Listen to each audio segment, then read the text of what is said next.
पहले की करदे हो अगे पहले कड़ा पहलू गड्ढे आसे और पानी लाने नहीं जेड़ा तुसी खब्बाड़ हुन वठिया है ये खब्बार बार कड़ा लब्बा सट के उत्ते कड़ा जोड़ी थब्बिया नाल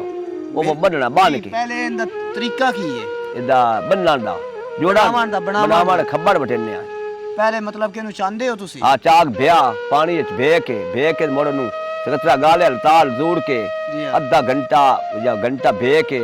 अगे पहले कड़ा थब्बी दो अध कड़ा ग्राम जो क्या खा ले 60 छड़ी खा ले वो अगे बड़दियाल मानिया और मानी को खब्बार बटने अच्छा खब्बार बाट के और जब बनाया बना 60 छड़े अठा साड को सब जोड़ी रखी तो जोड़ गड्ढा बांध लिया अच्छा गड्ढा बांध के बड़ो अगे वल जाल इकट्ठा करन जाल लग दिया दुए ए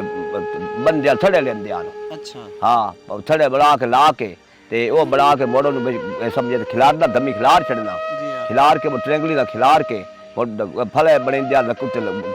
फूट दिया नार अच्छा उत्ते डिगरा नार पूड़ के ते और दोपहर 10-11 बजे को दान जो देने अच्छा दीगे ते वाणे दान हो अच्छा हां शादी बार बंदे रहा आज तो होंदे ही कोई नहीं हां वो होंदे ही कोई उस लेवे होंदे आ वेंदे से अच्छा हला मोड़ो इसले को इस पर कचरा पहले दान जे डकणे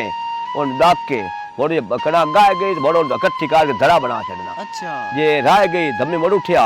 माल पट्टी ते घाट के मोड़ो नु ना 9-10 बजे को ओल पूरी दे छड़ी अच्छा पर हेठला परता छड़ी और वो धूप लग गई वो 10-11 बजे वो दान जो देते अच्छा वो बोल कड़ा गाय गई दूई दीवार वो गाय बहुत धड़ा बना छड़िया वो बोल मुसल्ली केड़े ले दिया मुसल्ली धड़े नाल उड़ेन दिया धड़े नाल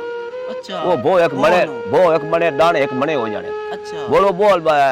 बांध जाने बोल दान जे बोल के बनाना ओथे दान गच्चा दान घटने गोल गोल दान बांध देने अच्छा वो साइड गेंदिया साइड से दिंदा अच्छा और जग गाना गा गू के और मोड़ मुसलिया जो मोड़ मुडगाना और केड़ा गंदे में मिट्टी छिटी एक पासे हो जानी